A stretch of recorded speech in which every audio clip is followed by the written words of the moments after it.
Hello and welcome to the show. We are here today with the second part of our kind of race car, track car showdown. Now, the first part, we ran the vehicles up a hill climb stage. The Brabham was unbelievably fast and currently tops the table. However, it wasn't just going to be a hill climb. No, we're going to race the cars back down again, add the two times together, and see what ones come out on top. The downhill section is potentially going to throw up slight different challenges. Power may be less important on the run downhill. The sort of high grip, low top speed cars may come into their own. We're certainly expecting the Brabham to be a tough one to be beating, though. we're going to be running in reverse of the finishing order from part one, which means Art driving the Zonda will be going first. The Zonda there's a lot of wheel spin off the line. It's a very smoky start from the Zonda R. It was running fairly well, although a little mistake just at the end of the run ended up having the Zonda visit some trees. So it did lose a big chunk of time. It might be able to make up some of the time, though, for the downhill section. We come across the first split to 55.9, so this is adding on the time from the previous run. Of course, the drone is going to struggle a little bit on some of these longer straights. These cars are very, very quick, although it's a bit sideways, still going sideways. The Zonda very much wants to slide about, it seems, on this run. So the first sector we relatively fast. This middle sector is a little bit more twisty. I mean, there are still some fast sections, of course, down here, but there is more handling required, more downforce, more grip going to be required, especially coming up towards this next left and right hander. These are some of the slower corners on the track. Get this on the turn, which it does through here. No more big oversteer moments as we head to the second split. It's 2:33 for the Pagani, and then we're into the final section, which is relatively fast with the two tightest corners we have on the track. So yeah, got big acceleration zone here now. It's pretty much flat out the whole way until very, very heavy braking zone for a hairpin. The Zonda is going to come to, and then we've got a very slow left-hander as well to finish off the run, which the Pagani gets turned in. I bump a tree a little bit and it is across the line. It's a neater run. Struggled a little bit at the start. It was a bit wheel spinny and it got a bit sideways in a couple of places, but a neat enough run for the Zonda. Ewan is up next, running the Mosler, the MT900, this GT3 car. Very good handling, the Mosler. Phenomenal levels of grip, but we saw in the first one, first run, so to speak, it struggles with straight line speed. It is the lowest PI car here as well.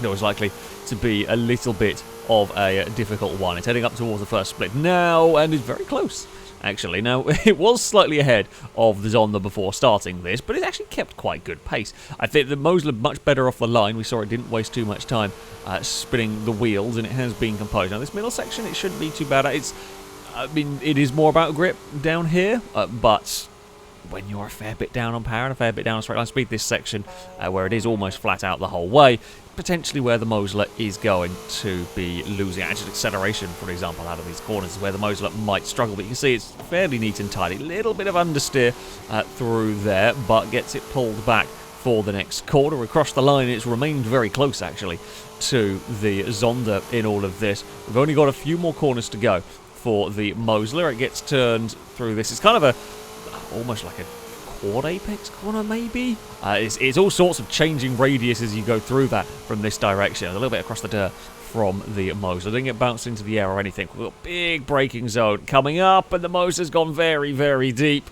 Trying to make some time. It's pushed a little bit too hard there, and it's a bit wide on the final corner as well. It's across the line.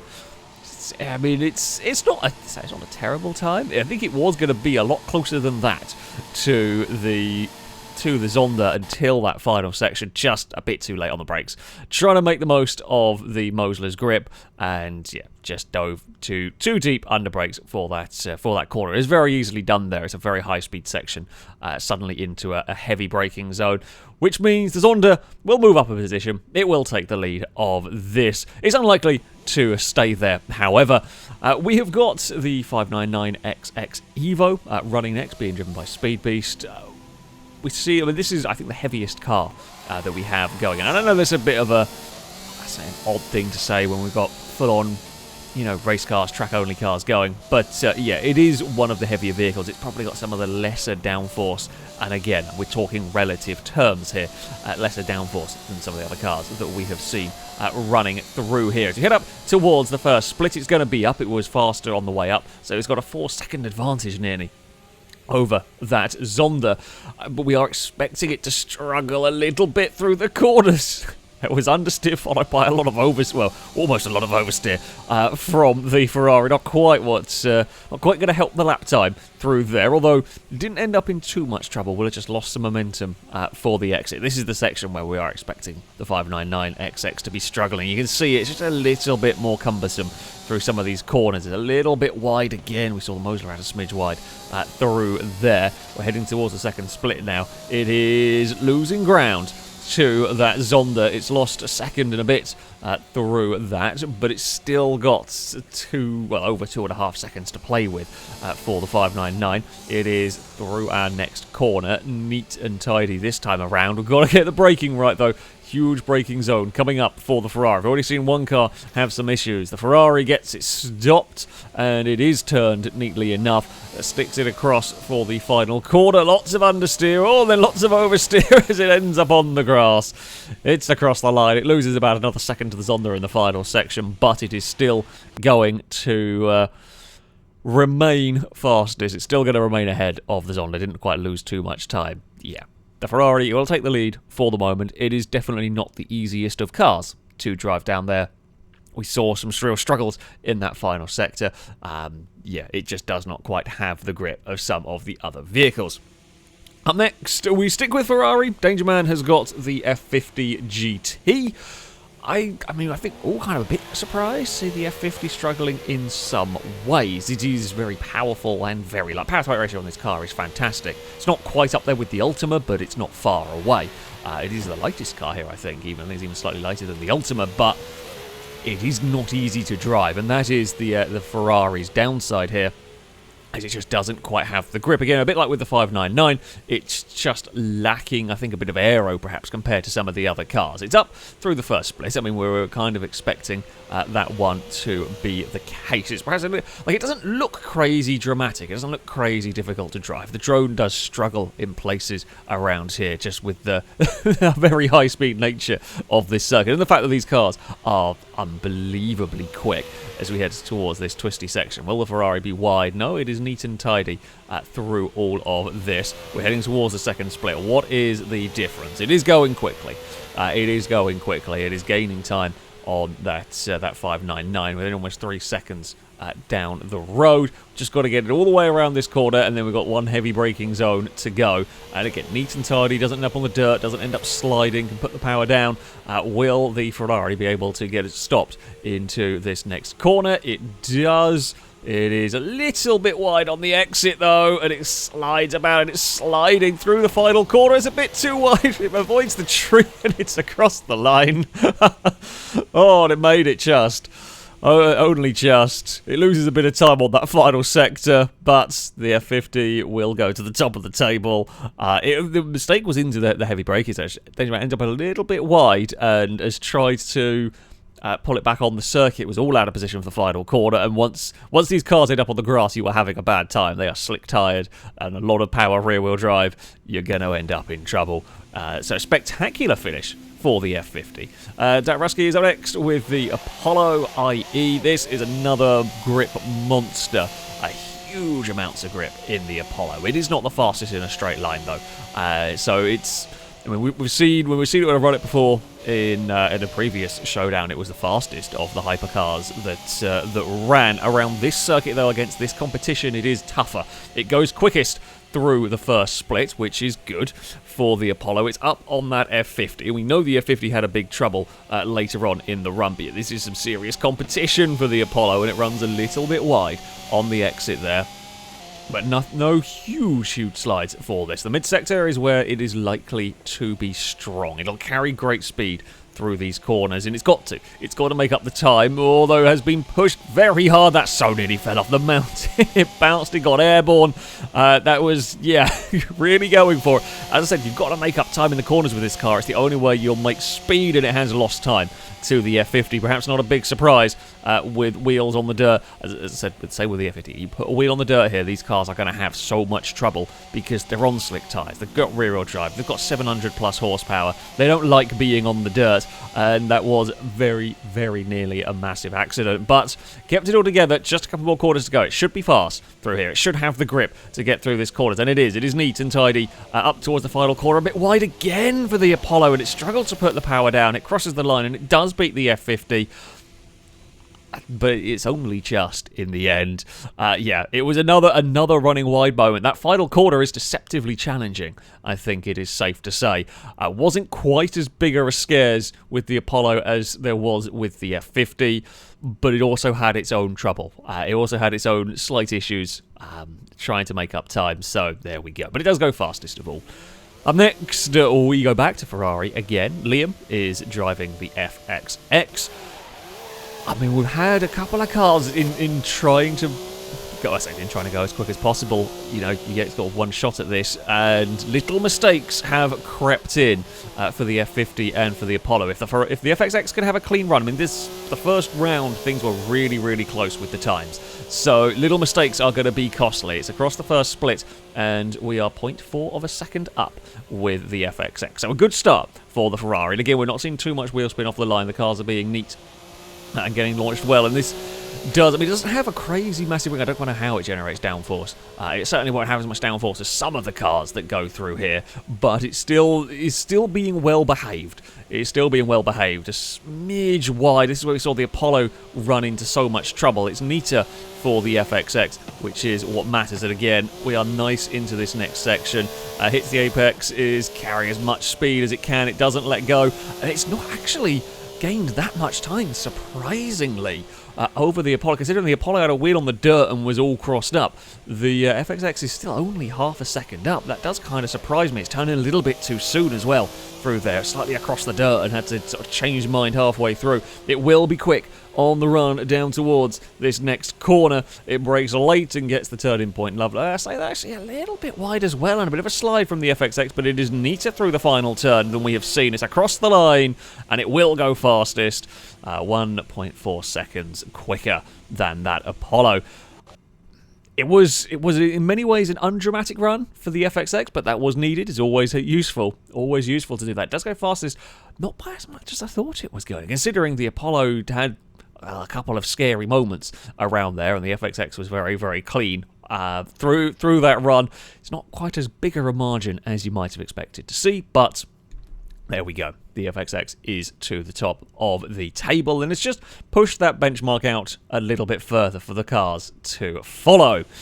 Longbow is up next with the Maserati. The MC12 Corsa is going to run possibly the longest of cars here, as it will fire itself up, and we are underway. Again, no crazy big wheel spins from the MC12. It has got some good grip, good traction to get off of the line. There is perhaps a little bit of understeer through there for this car. We're heading up towards the first split now. We're expecting it to be quicker than the FXX, and it is. It's gained just over half a second on that one. So it is a very, very quick car down here. It ran, well, it was all very, very close. A little bit wide, perhaps, through there. They were tell from a couple of the drone shots just because the distance you end up being away from the cars. It'll be fast down here. Won't quite be flat out, I don't think. It's got good grip, but it doesn't have the most downforce of anything I've had to go with this car. It doesn't match some of the vehicles in terms of sheer downforce. But you know, again, it's just a little bit wide. It's over the bumps, a little bit of understeer.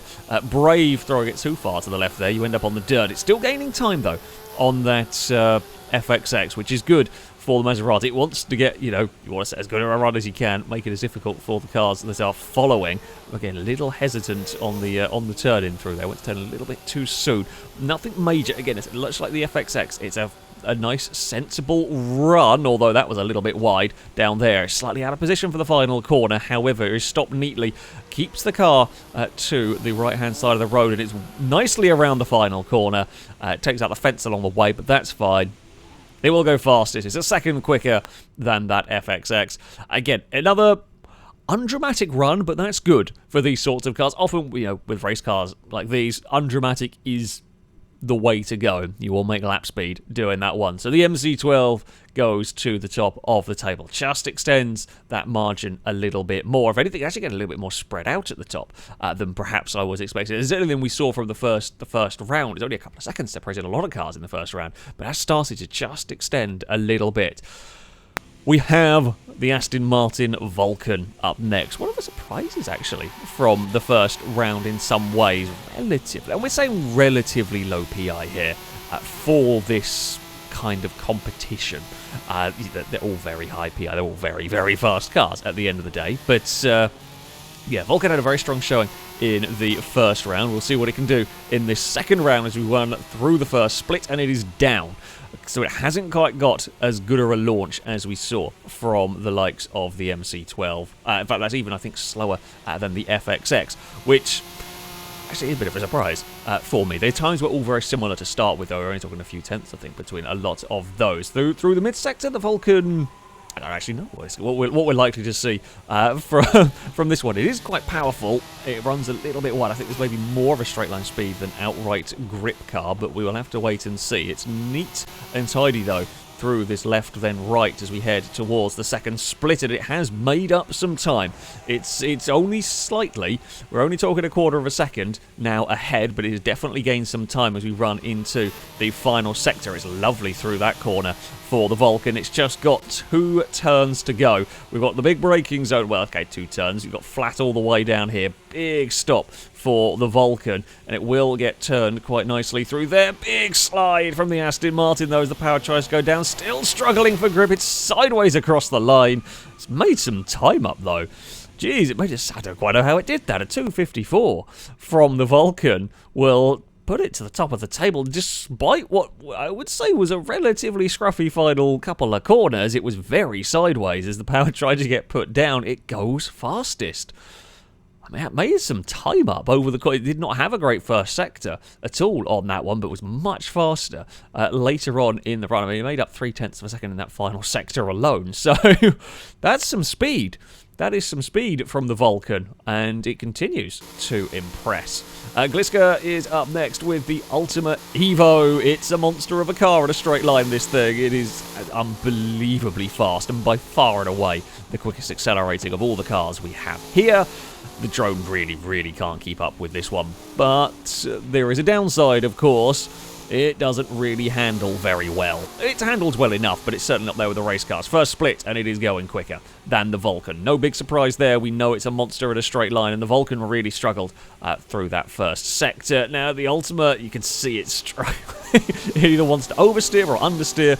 It's just not quite so happy in the corners, but then it vanishes again. As soon as it can get the power down, as soon as there's a bit of straight for it, it absolutely soars off into the distance. That's what 1,000 horsepower will do in a car that weighs just over 2,000 pounds. It's ridiculous. But then it's got to be careful. It's got to be really careful through these corners because it just simply cannot take the speed we saw from the likes of the Vulcan. So as we head through this second split, oh, it's close. It's still up on the Vulcan's time, but it's really close. I mean, this final section should be good for the Ultima. It's the mid-sector where you would think it would lose its time, although it's got to try and put the power down in the slower speed corners could be problematic. It's not as fast through that section as we saw from the Vulcan. It breezes away from everything down here. 2 more corners to go. The Vulcan was very sideways. Will the Ultima be very sideways through here? A little bit, fairly nicely controlled. Oh, it's struggling to put the power down. It can't do it.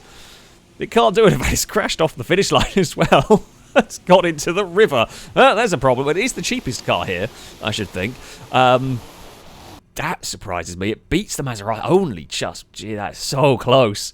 It is 0.004 of a second difference between the Ultima and the Maserati. The Vulcan's final sector was absolutely monstrous, it would seem. Yeah, the Ultima, I think it's the traction and those slow speed corners in the final section. It just could not utilise its power.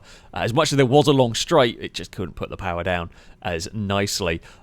Yeah, great showing from the Maserati. Got very, very close to the Ultima by the end of it, but the Vulcan continues to lead in all of this.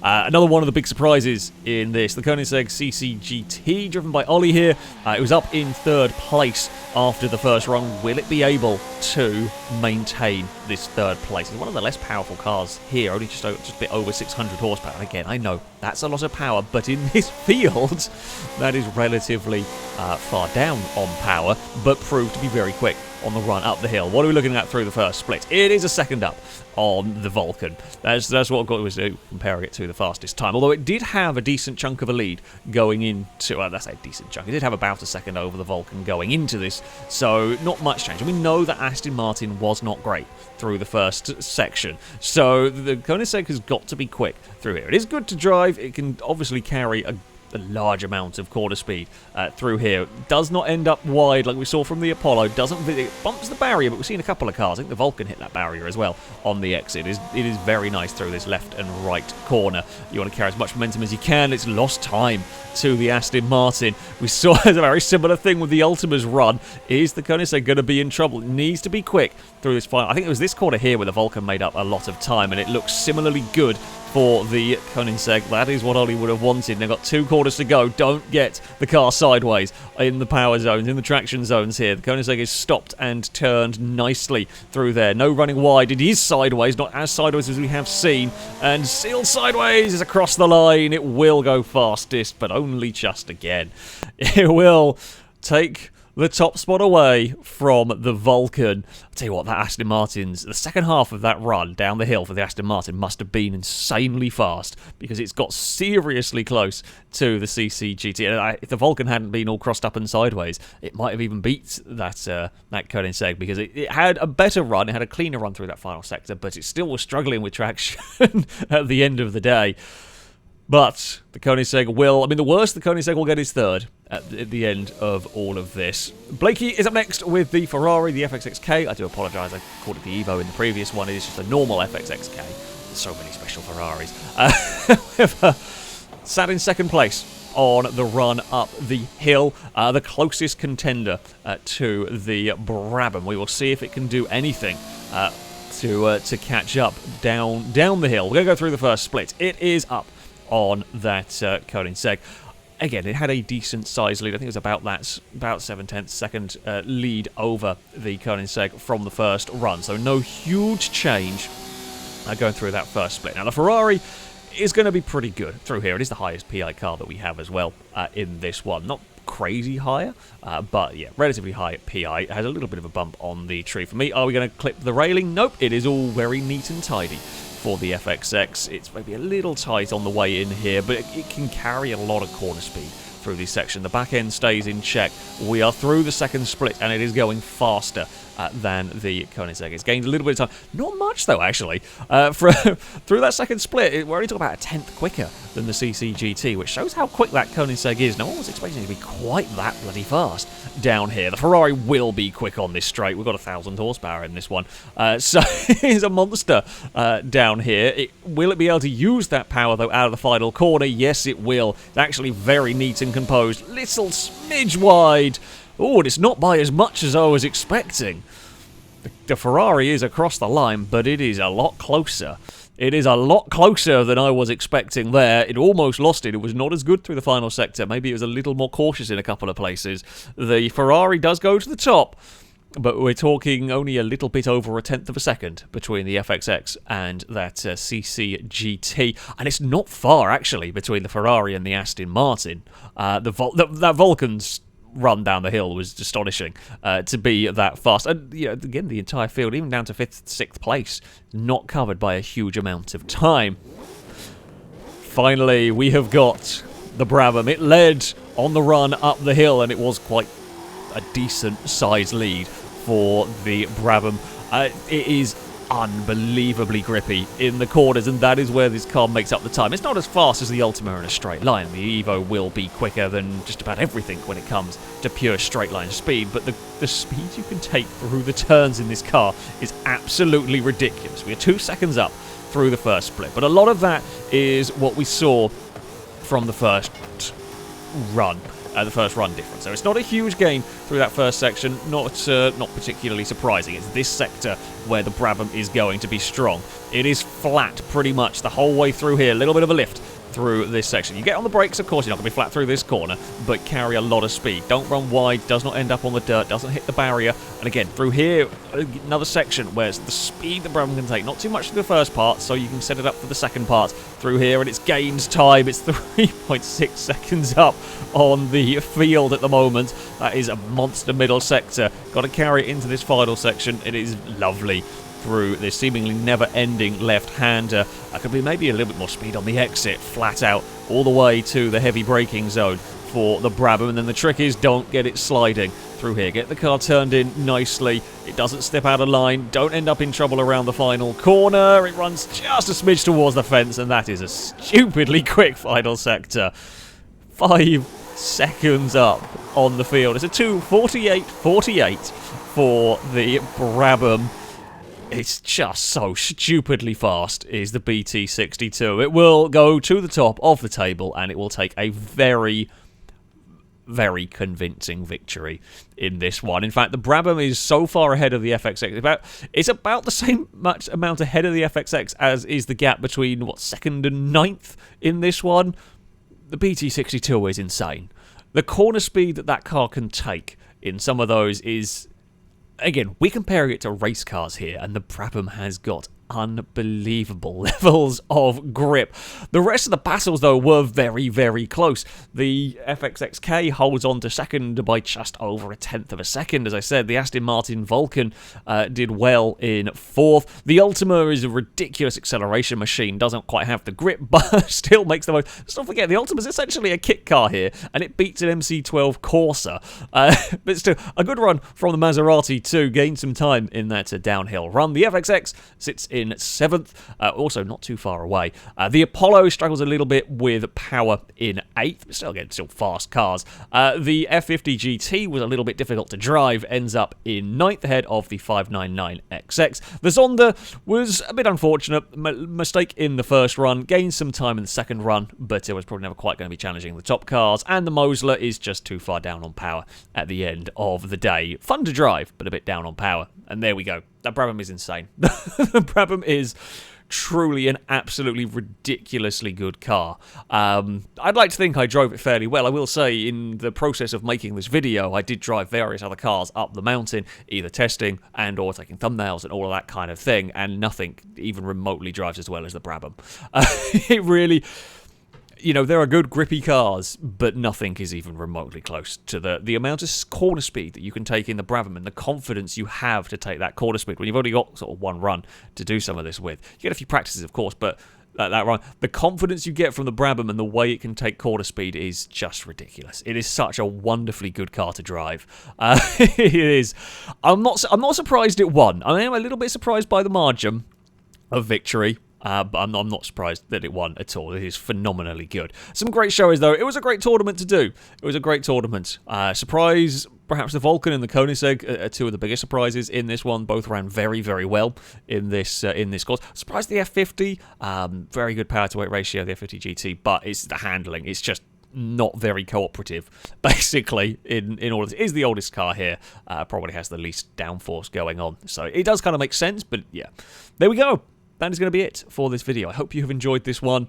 Thank you all very much for watching, and until next time, goodbye.